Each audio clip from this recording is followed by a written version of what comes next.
because we're curious by nature. Like, people are curious by nature, and that's, art is always being curious, and that curiosity is a need to not, it's a not understanding, but a need to have meaning, a need to know meaning. The Kingston Canadian Film Festival proudly presents Rewind Fast Forward, a podcast where we chat with filmmakers about their work and the future of the Canadian cinema. My name is Thom Ernst. Welcome. One of the great pleasures I've had coming to the Kingston Canadian Film Festival, among seeing great Canadian films and meeting great Canadian directors and filmmakers, actors, writers, etc., was the chance to meet our guest today, Cory Bowles. And I do remember, after seeing his film, A Black Cop, that was the first time I knew Cory as a director. And my reaction to the film, we'll talk about that with Cory, get his response to it. But I do remember, after the film, wanting to be Cory's friend. You're not supposed to do that as a film critic and stuff. You're supposed to separate yourself.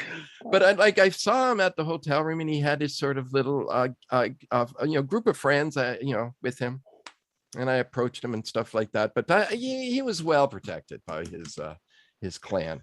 But I used this opportunity as a podcaster to once again impose my friendship policy or whatever on Cory. We'll see how it goes.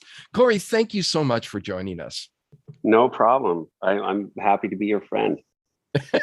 Well, yeah. I won't hold you to it. I'm very needy, so you might want to reserve some of that. But I promise to treat our friendship with respect, and distancing this past couple of years has taught me a great deal about how strong that could make bonds between people. But let me get on to more important issues, which is your role as a director and Black Cop, which we're jumping right in, instead of building up to how you got there and your times, the Trailer Park Boys, et cetera, all those things I hope I get to. But Black Cop, I am going to, when I saw that film for the first time with you, with the KCFF audience, I was astounded. First of all, I was gripped by it, but I found it scary. And then when we went to the Q&A, the KCFF audience, who are clearly more cinematically literate than I am, got the humor. And they kept on talking about, how funny and satirical it was. And then I had to watch Black Cop again to see it through those perspectives. And then I got it. I needed 2 screenings.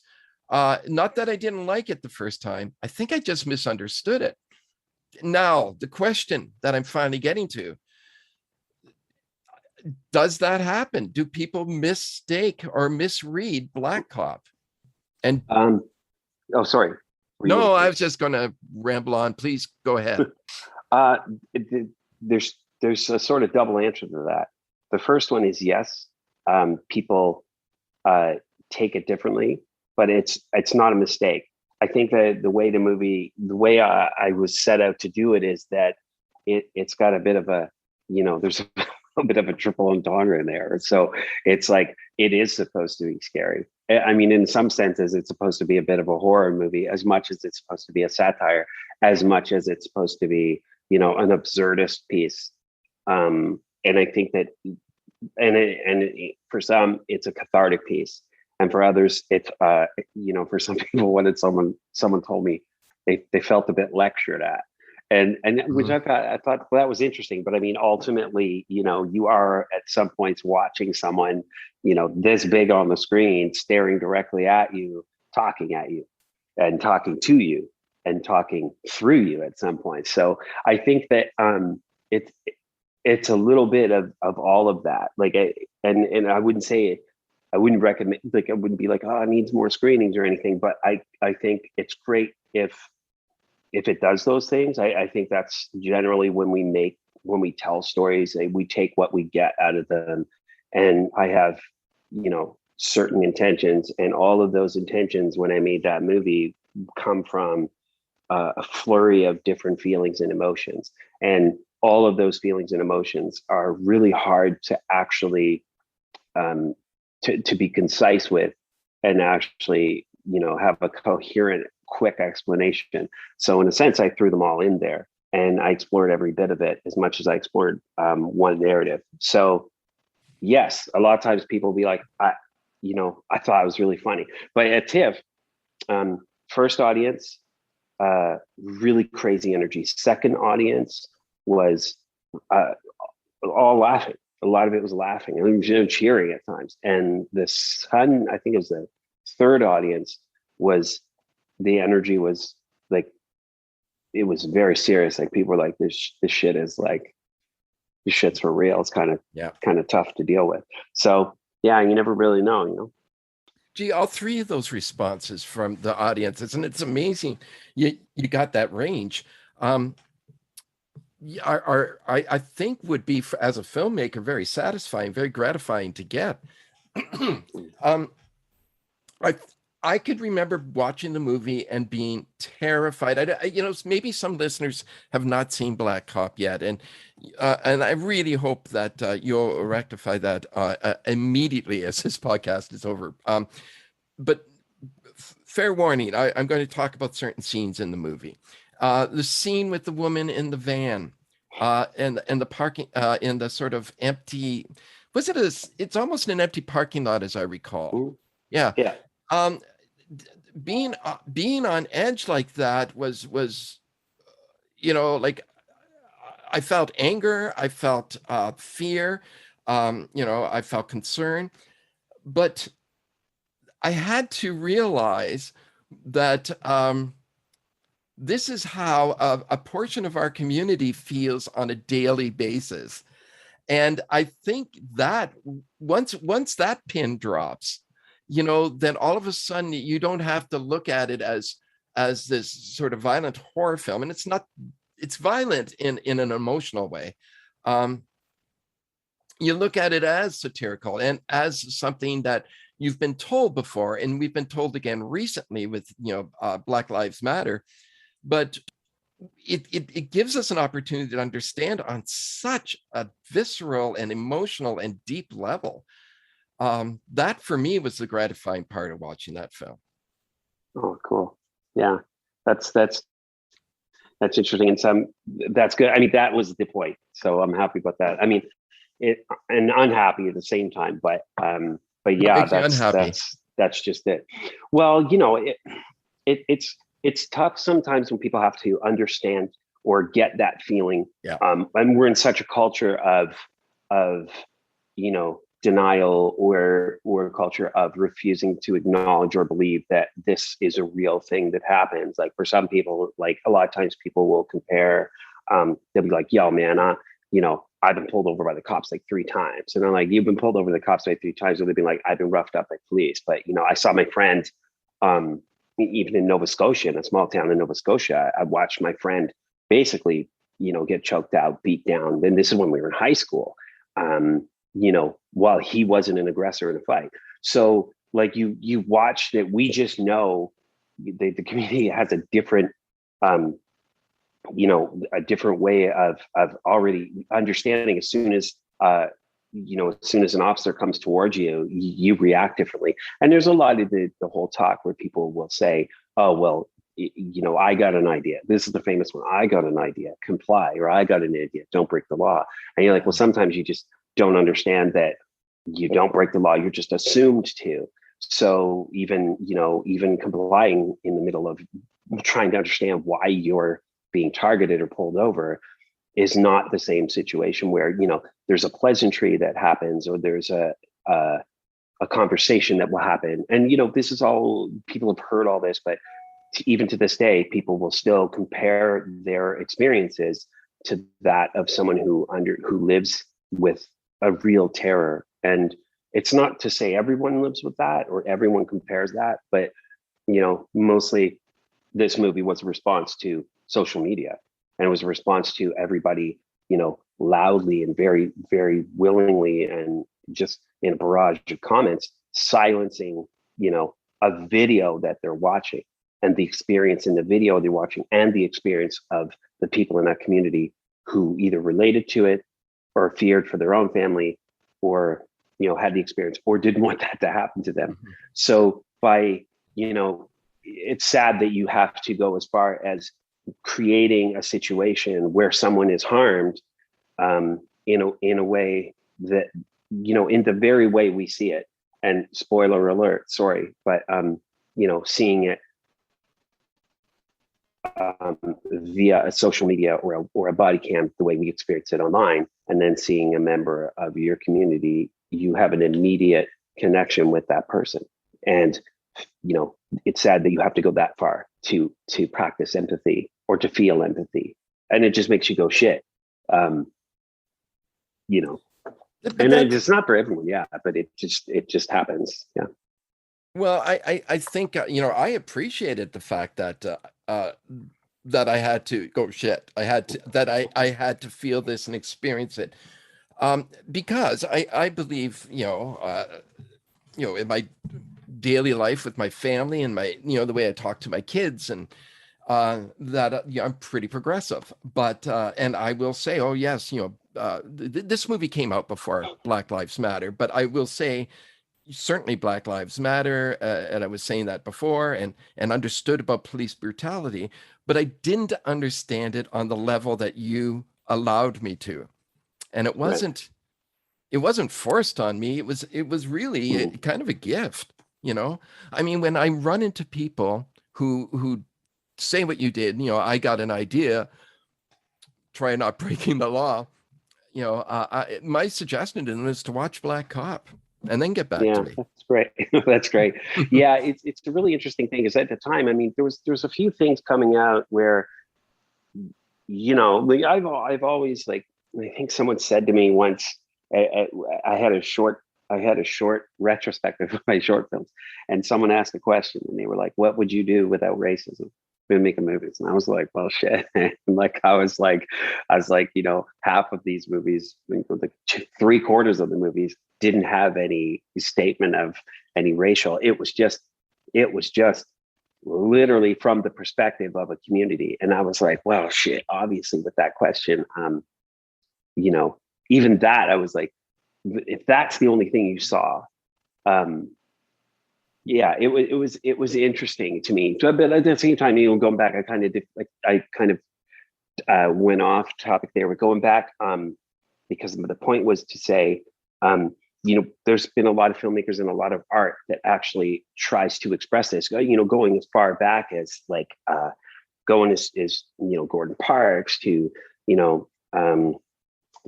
visual pieces that have displayed, in a satirical way, this type of behavior that's been going on.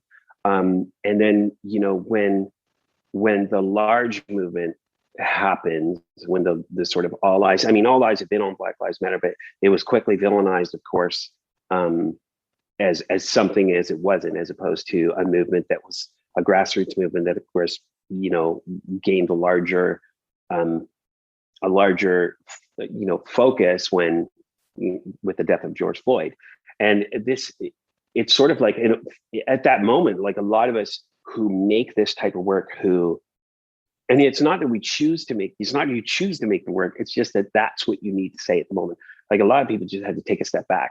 You just have to breathe and be like, okay, this is at the forefront now. And it's not even that it's needed, but yeah. And still, even that situation, there's still a lack, no, I wouldn't say a lack of empathy, but there's still some, you're still treading some interesting ground. I don't know where I was going with that, but I think it was going back to, I guess, when you were talking about, like, people still saying that. I think people still, no matter what, will not understand because they do not know. It's the same thing. It's like simply going back and being like, it's a simple thing as being, well, I wouldn't break the law. It's like, well, you could go back to what is your social position?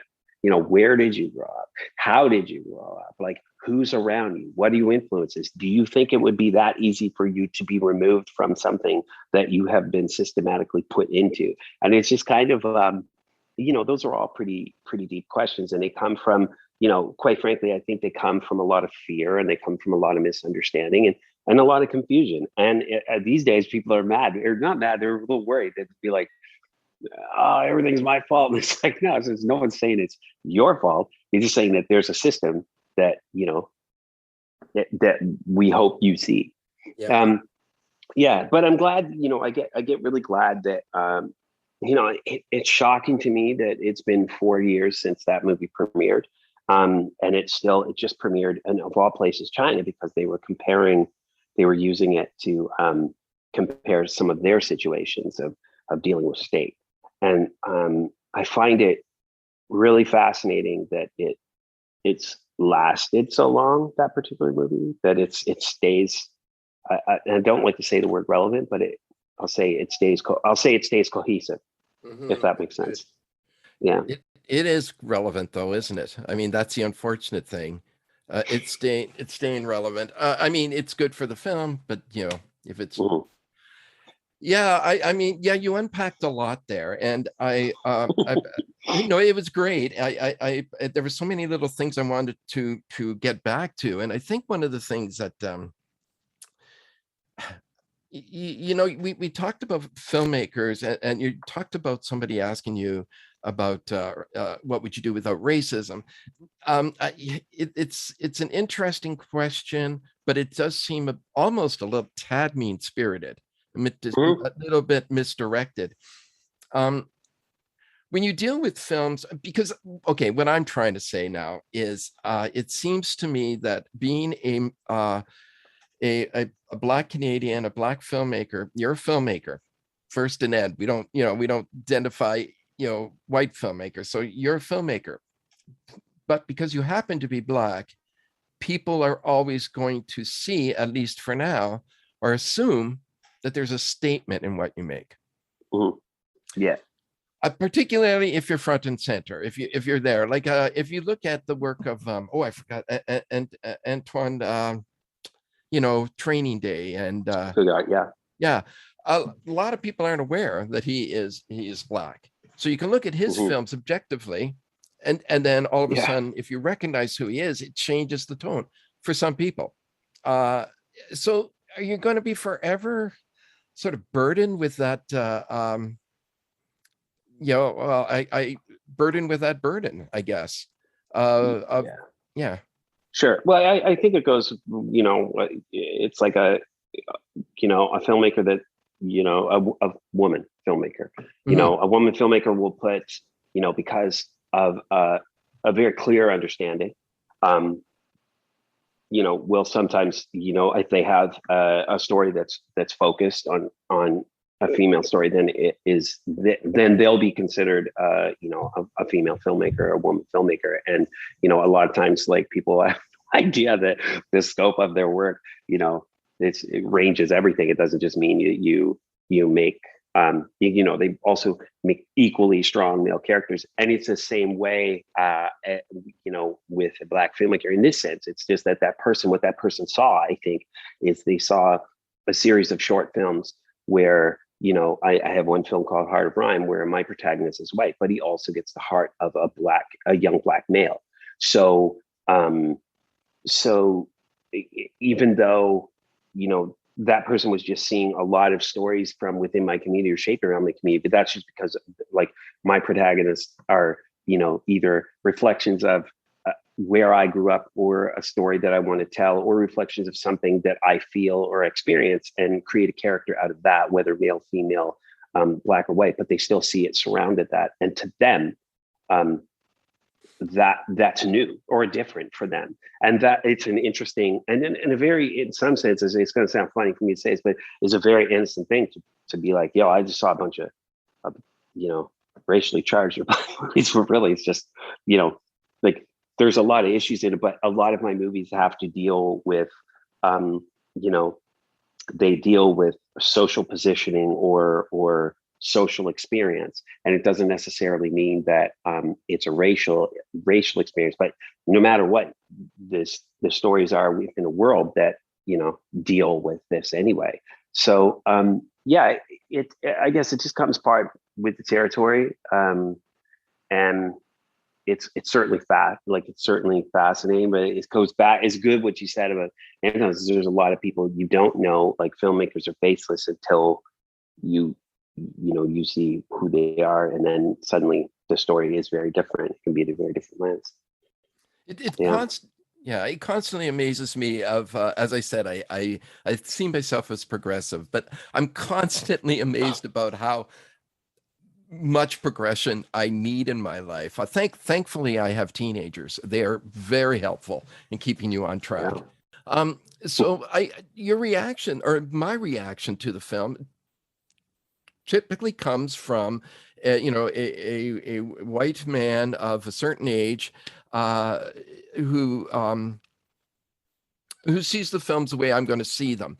And I try to put all those little, other things that influence my decisions and input aside. Not always easy to do. But if Black Canadians or Black audiences, do they too see your films and see them through the veil of a racial filter? It depends. I guess of all the films, there's been always a different reaction. They're certainly embraced differently, of course. And when we have our talks, like say if I'm at a festival or I have a predominantly, Black audience or audience of color mixed, the questions are very different for sure. Yeah, I bet they are. Yeah, but it always varies. Like I think when I screened Black Cop in Chicago, and it was really quite moving because and nerve-wracking because you're in a city that's been it has a stigma to it already, and there were grown men who were very emotional because they've had experiences, and we talk about the experience, but again it goes back to that cathartic and then I had a police officer come up to me and it was like I made the movie because I have my cousin's an officer. I'm just kind of like, I have so much distrust, man, and I'm always, it's not even distrust, it's just like, oh man, as a kid I was like, why would you want to do this? But exploring that myself and understanding the community-based level and the need to really be there first and to be a representative, be like, I'm shielding you as much as I can while I'm taking all this shit also. For an officer to explain that to me was really oddly enough, I didn't expect it. I expected that officers to see it, but I didn't expect that reaction so much because he said, I feel like this is me. I feel like this is, I struggle with this. I feel like there are times when I've almost popped off, and it was just kind of like really you're always learning, but I don't get that. Like, yeah, I guess again, it's always a different experience. I guess one of the things I always get is that people get it. Like even like I said, all my movies have a bit of satire in them, so people get where I'm coming from. But it's also sometimes, seeing that sometimes I'm critical of something inside my community, a situation inside my community as well, and people will understand what that criticism is inside my community, but from the outside, they won't necessarily get it. They'll see like sort of a bit of a comedy, and then questions will be, it's kind of fun. Similar? Is it similar to I can pick on my brother, but you can't? Yeah. Okay, you're reluctant to. Yeah. Let me reword that then. I don't mean. No, that's okay. I think I understand what you mean. It's like people don't get, like I did a short film that was about a kid receiving incentive money, and when we were kids, like the movie was basically like, when I was a kid I was like, yo man, like I'd led all these committees in school, and I was like, yo, I don't want to give money we shouldn't be getting money to be in school, that's a bribe, and I was just kind of like, and it was like money from the community for the community, for us to, but I was always like, I don't get it. Like, we're just going to go out and drink. We're just going to go out and do this stuff. Like, you're not helping. And then, I was like this little political kid. It's just kind of like flipping the power, like just get mad at it, But then, I did understand that incentive. It was, it was a sense of an allowance, and people were mad, right? But people were mad and they were like, why you get money? It was like, because the community decided to get together outside school and do this thing for their kids who were dropping out of school. And yeah, some of them did well, and some of them and we certainly didn't get it all the time. But it was an incentive for kids to go to school and be like, here, if you stay and do this, if you take part in this, you're going to be able to do this. And it basically, a lot of times it filled up that extra time where, for some of us, it was someone bought a turntable, they became a DJ, what I'm saying? And for other people, yeah, it may or may not have worked. One person saved it all up, and as a kid, I was critical about that. But I wasn't critical the same way that other people were critical. I was critical because, we were talking about in the community, like, what can we do? Like, for me, it was like, let's put this money and make this new program or whatever. And, we were doing that anyway. So when I made the film, it satirized that money and how it stays inside the community. And again, I included law enforcement in that movie. And, our community, people watching, we laughed. A lot of people laughed because they got it. And a lot of the, really what the people got out of it was a little bit of the weird moral, which was, at the end of the movie, it's a short and maybe people see it up. A kid gets money, and she goes to buy alcohol with it. And then a cop confiscates all this stuff and then puts money into a fund, a collected fund. The kid she doesn't accept the money first. She ends up accepting the money after she goes through a day of learning some things. And then she decides to give it to someone who is homeless as a good deed. And then that, of course, becomes, he gets money from a bootlegger. And that's the sort of satire of it. But it's also that, one kid's life was changed that day. And, even though this money went into the community, that kid's life, she is on a path to do something really interesting. And there's still this little weird gray area of money. And we all laugh about it. Like, we all laugh about it.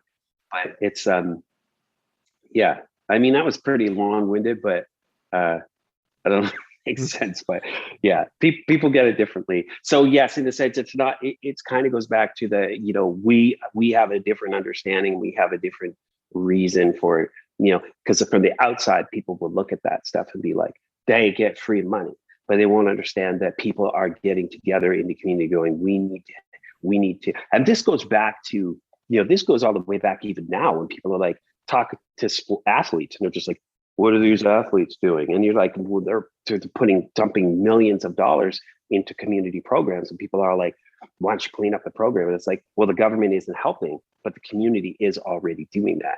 And people don't look at the grassroots work, and the grassroots work doesn't really necessarily get policy help.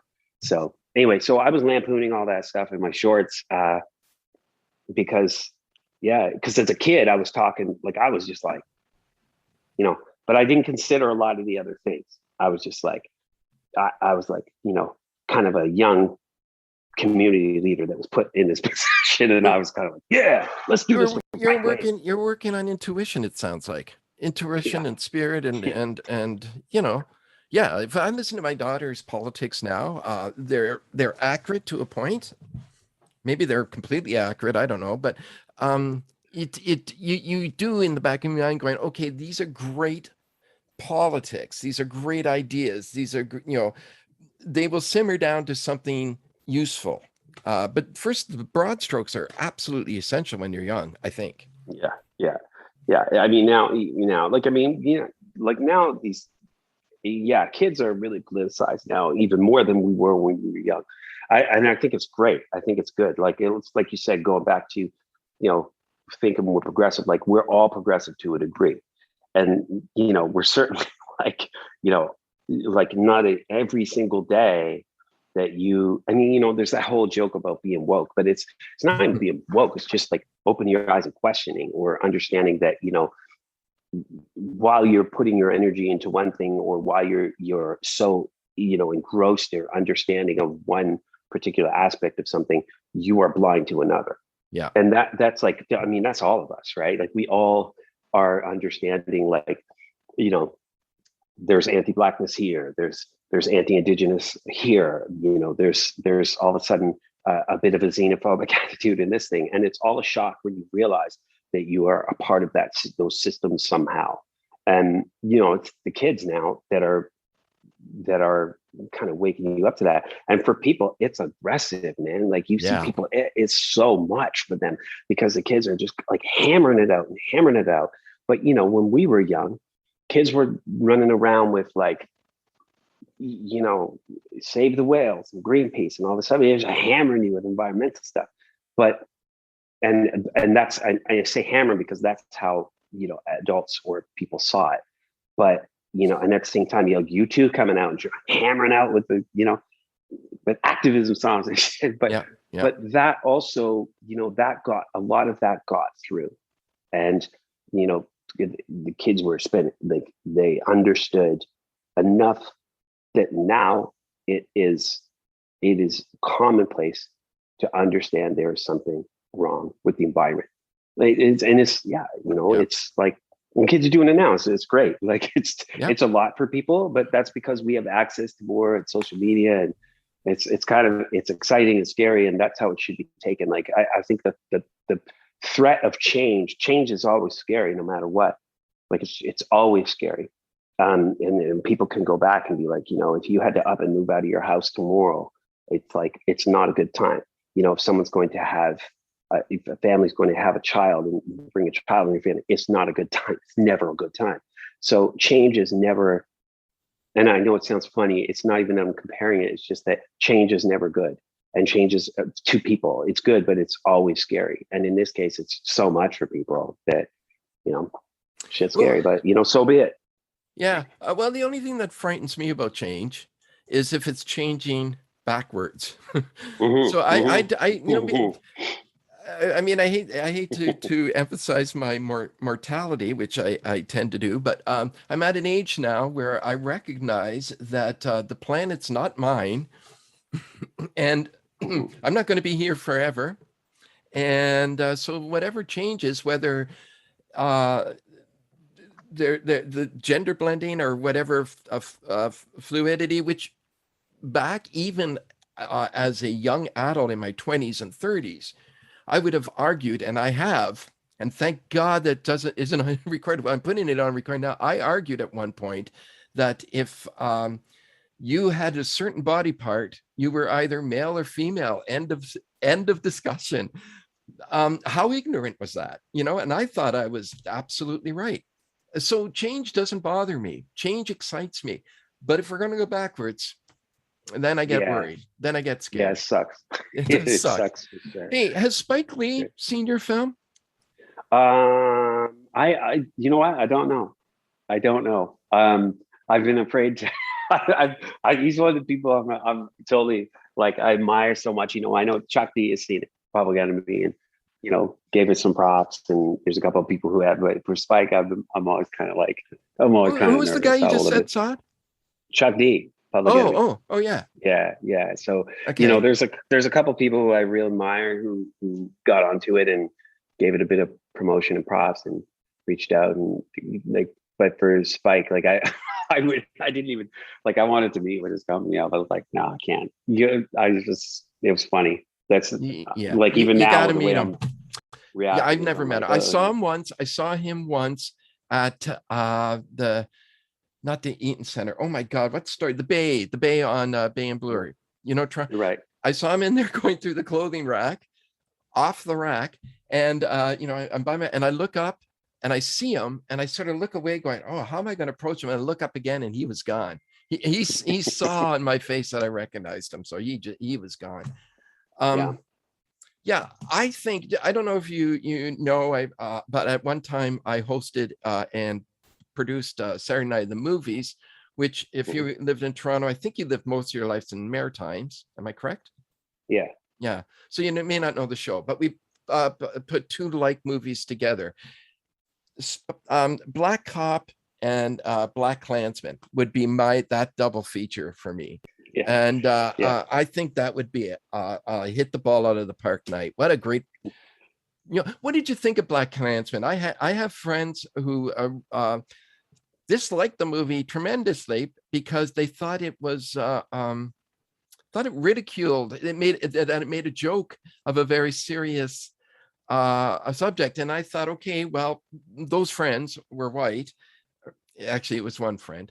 And I thought, okay, you wanted to be serious, but the idea of adding humor to it, making it like a 70s drama was very cinematic and very effective. What did you think?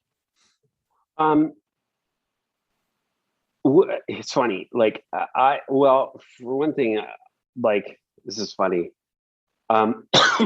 It's well,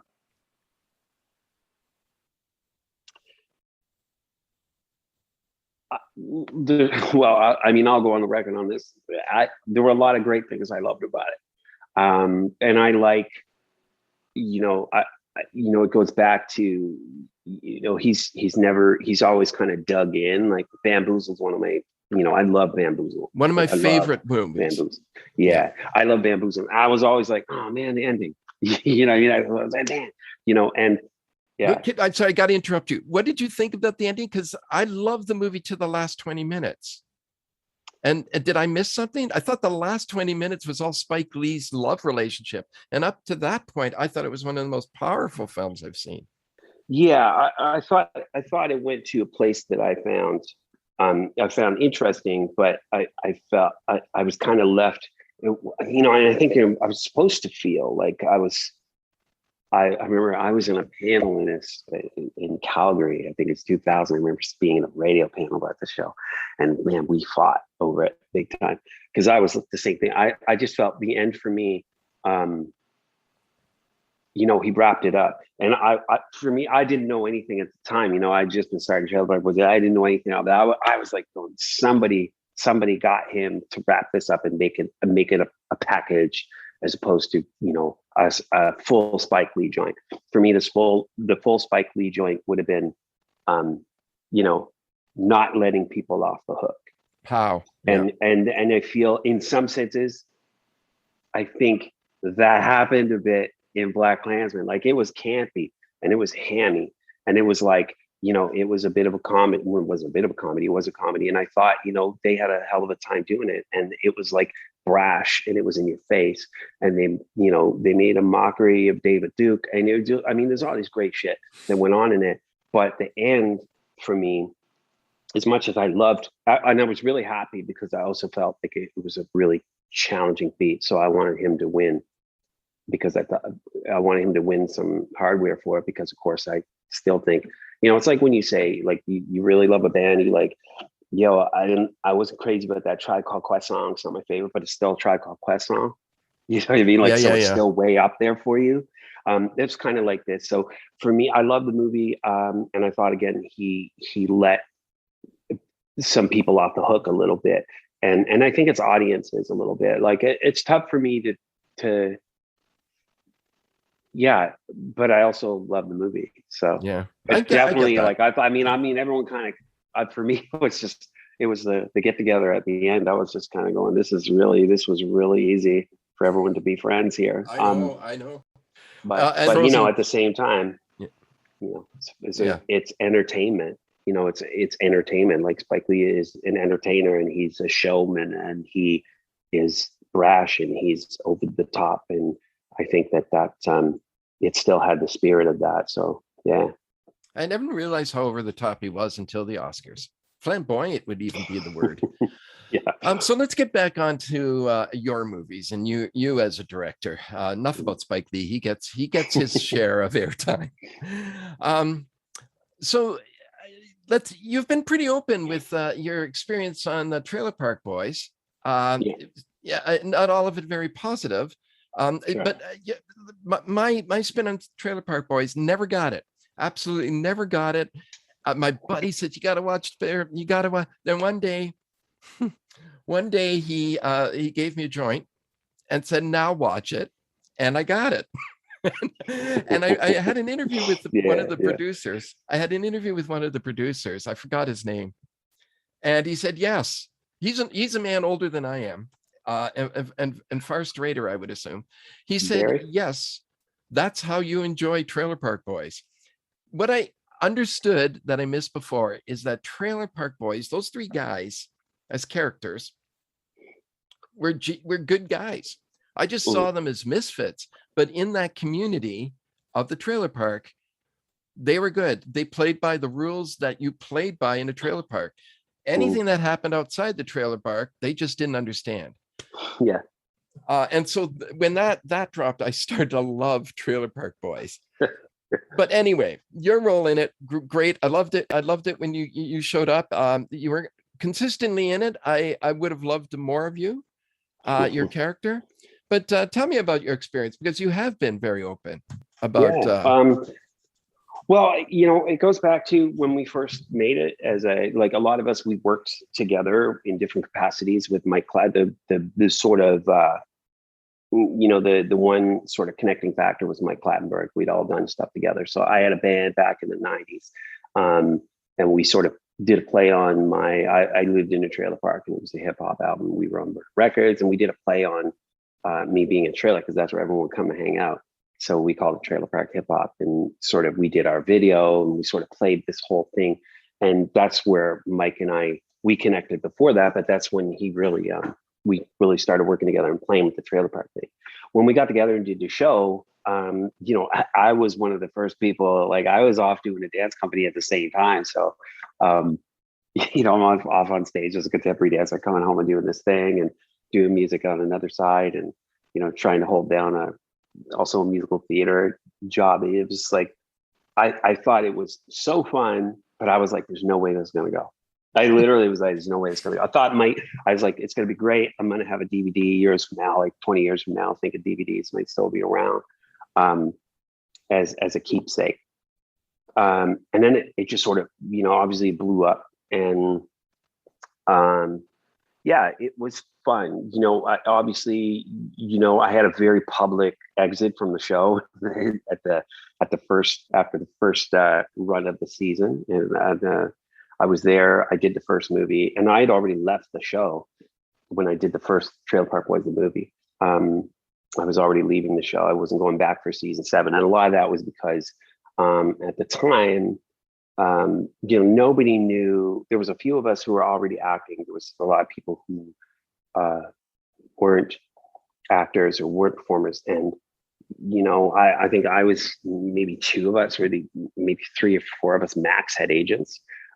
So there was a lot of stuff that happened, money wise. That there was a whole blog where Mike Jackson kind of went off, and he didn't go off. He was very open about how he felt and what happened. And I don't want to stress how he felt, because it was very true.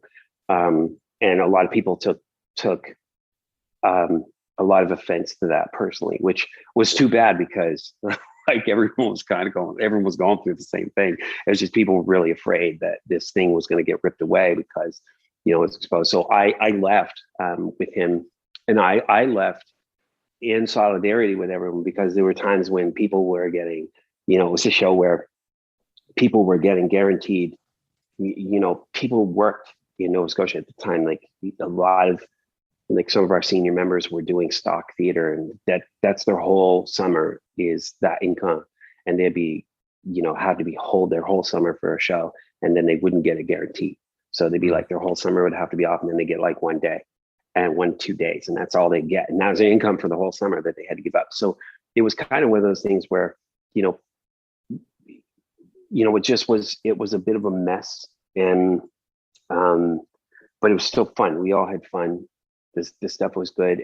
But then, we started as a bit of an ensemble, and then it became less of that. It became more about once the network got involved, they would start telling us to do things a certain way. We'd have to one of the biggest things for me was always in the 4th season, which was a good one. But it was the first time the network was really yo, we want to see more of this character and this character. And the whole show started out as, it was from Julian's point of view. So, all of a sudden the networks, when they change and when they want to focus more on one character, it's like focusing only on Kramer and Seinfeld. Yeah. And then suddenly, and by doing that, you take away the chorus that's Jerry Seinfeld's stand-up. So in a sense, like in that fourth season for us, like there was so much clamoring in to get individual stories. Then, all of a sudden, the network comes back. And if they're listening, y'all did this and you fucked up. The network, they would all of a sudden it'd be like, Julian's born. And we're like, well, what do you expect, man? Like the whole thing is from his point of view. So if we take it away from Julian and we see him externally, like the whole world would be different anyway, because everyone in that show was how he saw it. Which, the show, what people don't know is that the show is really classically written. Like it's very much Greek comedy. It's classical comedy. It has all of the archetypes of the king. It has, the fool. It has them all. And the structure is the same. You hold that show up with any other sort of classical sitcom and the beats fall in. And, messing with that structure, because it's a classical structure, it was a very specific. So I think there's a lot of this like pressure to adapt and do things at that time, because the popularity was going so big and there was so much demand for it that there was a rush. And in that rush, there was a bit of a neglect that had happened between network production and staff and even crew. And in some cases, a crew was on the show. So, because when we started that, a crew in the show. So, so when I left in solidarity of everyone, and I was like, whatever, man. I was like, I'm still friends with everyone. I'm just not going to be on the show anymore.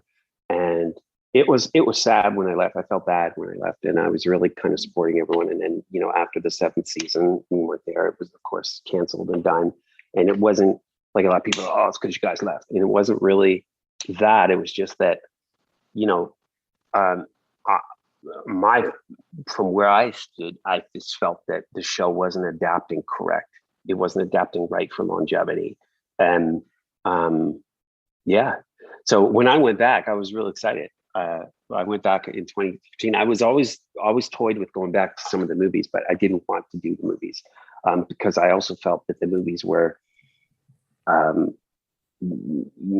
fun as they were, like, they recycled there were a bit of recycled storylines, or it just, to me, it didn't lend itself as that. Like, it's just kind of like, in some cases it works for Saturday Night Live, or it works when you adapt a show into something, right. But then you've got a whole different world that doesn't fit into that movie. And then it's not that it's confusing, because comics do it all the time. But when we went back, I was invited to go back because things changed. That's why I went back, because it was new, it was fresh. And I was like, they asked me to come back and I was going to direct. So I was like, okay. And I felt that was a good spot because I knew the show anyway. And then I went back to the show and we had a lot of fun. We just had a lot of fun in the last few years.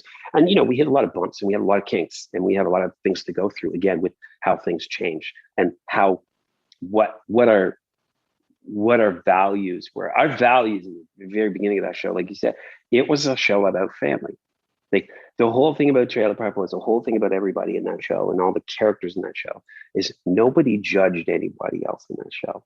Like, it's actually quite a progressive show. And the fact that we have, like, I have a lot of fans who constantly like hammer me online. They call me like social justice warrior and all these things. And they just didn't know me before social media. So they don't know what I was like, but they totally are like, they do this, or they make fun of, they're making homophobic jokes and whatnot. And it's like, one of the things in our show was, there was always the quips about, catching Randy and Leahy, and things like that. But they never were, nobody made fun of them.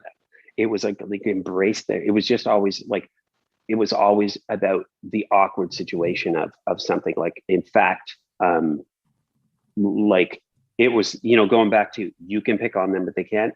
Mm-hmm. if somebody outside the park went after Leahy in that show, then, you know, everybody in that show would jump on that person. Right. So it was sort of like a case in point when Sam came in, you know, everyone championed Leahy. And yes, they had ulterior motives, but at the same time, it was the family. And that was sort of one of the early values I think captured the show, was that, you know, community was everything, family was everything. And, you know, it was one big dysfunctional family. And that was really always fun to explore. Always. You know, it's like those, I find that show, and Black Cop too, from that matter, like those magazines or pictures where you stare at and eventually something emerges. I kind of like Radiohead's album, Kid A, where you don't hear once you hear the musicality, once you hear the rhythm and there's a melody in those songs, but you don't hear it right away. And that was how this movie, this was how Trailer Park Boys struck me. I don't know what it is about the things that you're involved in. I always have to see them twice before I get them. Well, I like things with substance. You know, I like things. I'm attracted to that, even with the shows I direct on TV. Like, that's what attracts me to the things I want to do. Like, they say something, they do something, and there's subtleties and things that I can play with, especially, and a chance to explore that is really great. The one thing is, doing any type of work is always like a thesis. You know, it's always like you're always studying, and learning, and challenging and being challenged. That's the big thing. And I love that, you know, anything that because we're curious by nature, like people are curious by nature. And that's, you know, art has always been curious. And that curiosity is a need to not, you know, it's like not understanding, but a need to have meaning, a need to know meaning. Because I was like, you know, someone said to me a long time, push meaning, not understanding. And at first I was like, what? And I was like, oh, actually, that's great. Because, you know, we don't understand things. We just sometimes get what something means. And I'm writing that down. Push meaning, not understanding. My life is going to change. I remember I'm not being sarcastic. I think it works. I remember who it was. Yeah, it was Blake Brooker from One Yellow Rabbit at West in Calgary, a theater company out in Calgary. He's a director. Out there, he's been working with that company forever. And I did a creative lab with him years ago, and that was, you know, that was one of the things. And he got Trailer Park. He just wanted to talk about it all the time with me, but he taught me a whole lot. That was one of the things that really, stuck with me. You know, that's a very good phrase, and I think that a lot of people don't recognize when they watch something like Trailer Park Boys, and they see your character come on, they don't recognize the history of theater background and film background and dance background that goes into that one character. You've pretty much, I think you mentioned musical theater briefly in passing. I love musical theater. Yeah, no, I always tell this story. During Trailer Park Boys, I was flown up to, like, just when Trailer Park was happening, and, you know, I was in my dance company, like I was being flown into Toronto to meet with Merva, the Mervishes, about their shows like Mamma Mia and Lion King and everything, the first runs of each. And, you know, it was all kind of overwhelming. And I was like, man, I just want to dance. You know, I just want to, because at the time when I was dancing, it was all training, right? And I was in a dance company that was exposed to greats. Like, we were being taught greats like Buster Brown, the Tapper, and all these. And it was like, this is I was like, how am I going to turn this away? And I didn't quite, you know, when Trailer Park Boys happened, it's just another thing. And I was like, oh man, there's so much. But that's, you know, that's where the music, and I was on stage, I was doing a lot of theater work too. So, and that all comes with, you know, just being, you know, a performing artist or a performer or a storyteller, I guess. And for me, you know, there's always the training, and I never quite was like, oh, I'm going to be an actor, I'm going to be a director. It was just about making shit or being a part of telling a story collectively. And that just, you know, that drove me in every direction. But all that stuff I put into Trailer Park Boys. A lot of people would always constantly be like, you know, I remember when we first did the movie, we were rolling in on the scene where our first appearance in the black and white movie where we meet Ricky and Julie for the first time. I said to them, whatever you do, don't slap my hand. Like what? I said, whatever you do, do not slap my hand. And they were like, okay. So we did a take. They slapped my hand. I'm like, oh, never good. We got to do this again. And then we did the other take because then Mike caught it. He was like, yeah, we're going to do it again. We did the other take. We put our hands up, and they didn't slap it. And that was the beginning of the hands up thing. And it was kind of because at the same time, like I want you to be staring at times. Like he taught when we had our talk, it's like, I want you to just never feel comfortable with the camera. And I was like, well, that's great. Like, of course. Like, and he kind of had it in a sense where you just wanted to not be open about it. And I was like, man, I'm just in deer headlights this. So there were a lot of times when, for me, a lot of it, and that comes from literally being on stage and being danced. You always are on, no matter what. You're always present. And that for me, the presence was, staring at the camera when something was awkward, drifting off and just staring at the camera, and the people behind the camera catching my reaction whenever I'm doing something. And that's where it became like, and then it was like, I think there's the whole dumbness of the character, but it's not so much that we're dumb, it's that we're just always really, really baked. Like nobody has ever seen, except in the Christmas special, no one has ever seen what those two are like when they're not baked. And that's kind of like one of the they're just on a different mindset.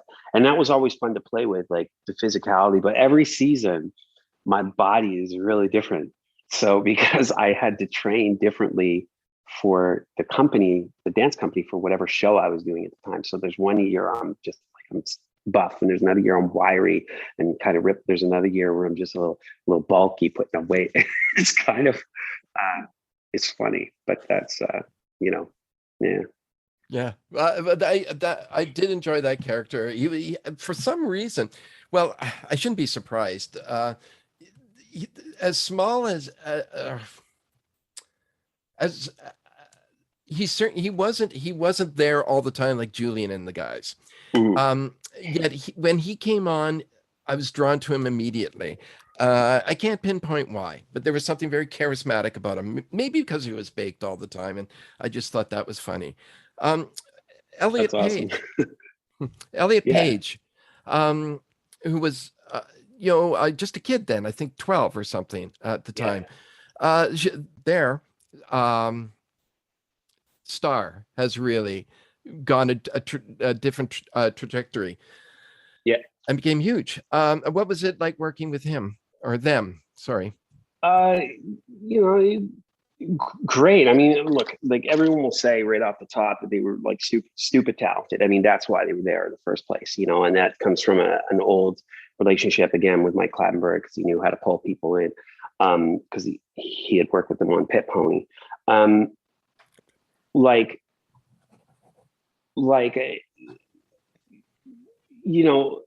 It was great and fun, easy, very easy. Like they were stupid gifted, I suppose. And, it was like an easy fit. We were sad when the character was gone. We were quite sad, because it was a really good, it was for us, it was a really good addition.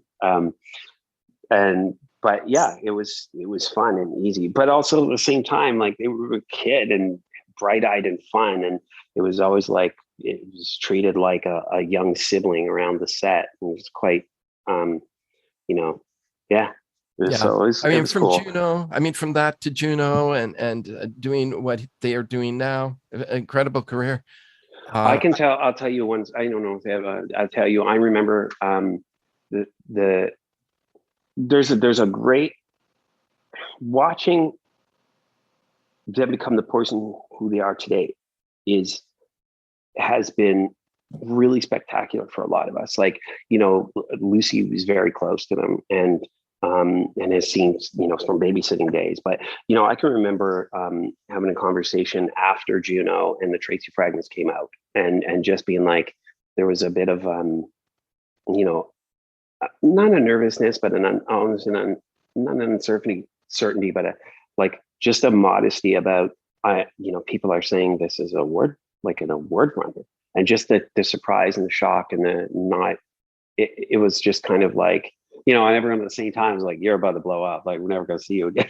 But it was It was really exciting, but it was also something everyone knew was going to happen. In fact, everybody knew in Halifax that was going to happen. Everybody.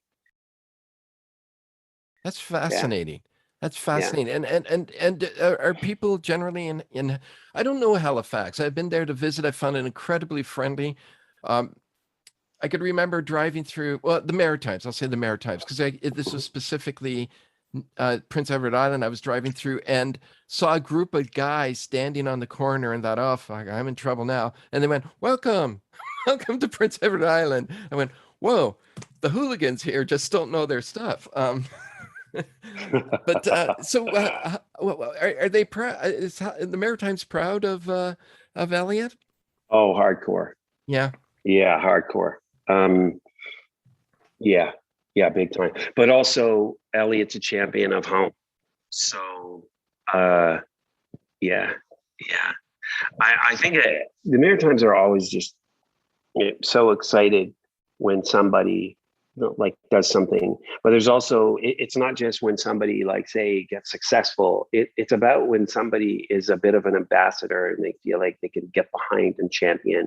And it's funny because the Maritimes are small, Nova Scotia is small. I mean, it's big, but it's small. But it's still, the whole province has that small town mentality where it's either there's, and then small towns come with a whole lot of shit, but at the same time, everyone you can either be a tall poppy, or you can be something of an ambassador that everyone will fight to fight to the death if you say anything bad about it. It's just like, someone would be like, yeah, I didn't like that episode of Elliot. Like, like it's sort of the hockey play starts, But so yeah, big time proud always, and like everyone's always trying to get them to do something there, come back. It's pretty funny. And I remember talking to a Canadian agent one time, and they were like, just, the way they were talking was like, I'd asked a question about them, and they were like, oh, well, they didn't even know my connection, but they'd be like,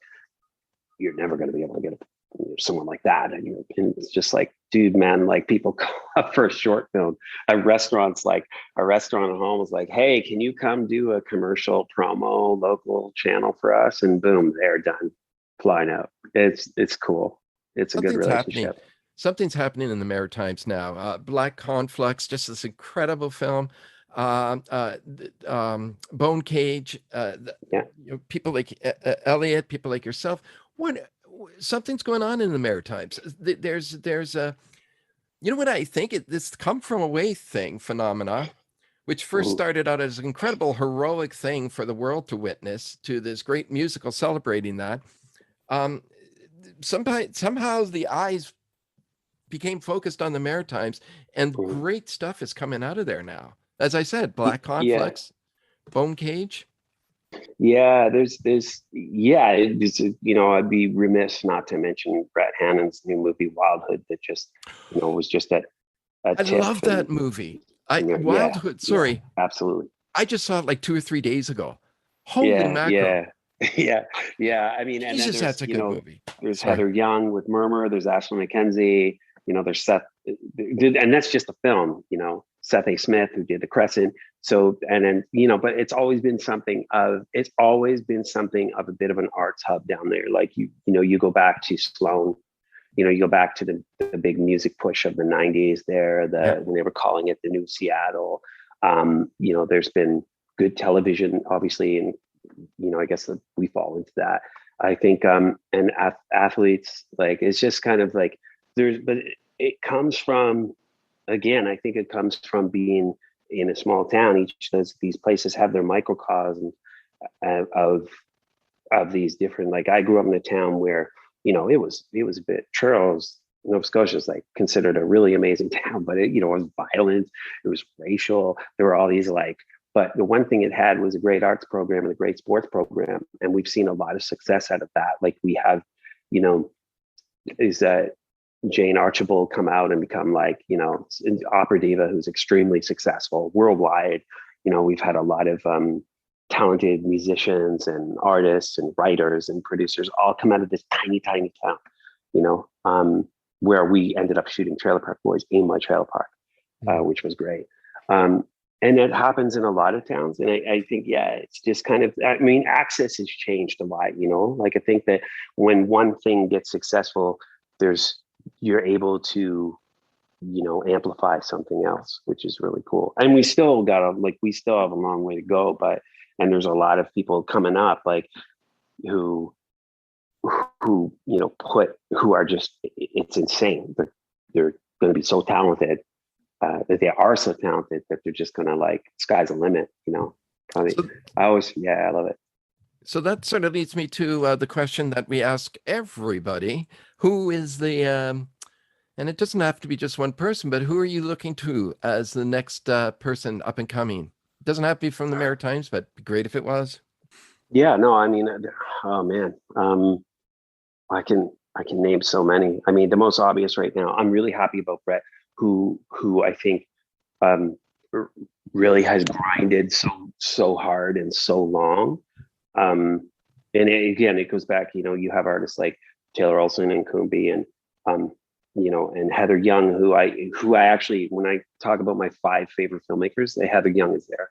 And for anyone that's listening, she did a movie called Murmur that basically won everything a couple of years ago, and still maintains this insane sense of integrity where she could have just went and, you know, taken everything that's thrown at her, but, you know, she continues to just want to be able to, she make the best art in her sleep. It's, but Brett, someone who is a really important and really strong voice in our community, who's now, you know, who has always been recognized, but now will probably be able to explode a little more. I met him for the first time.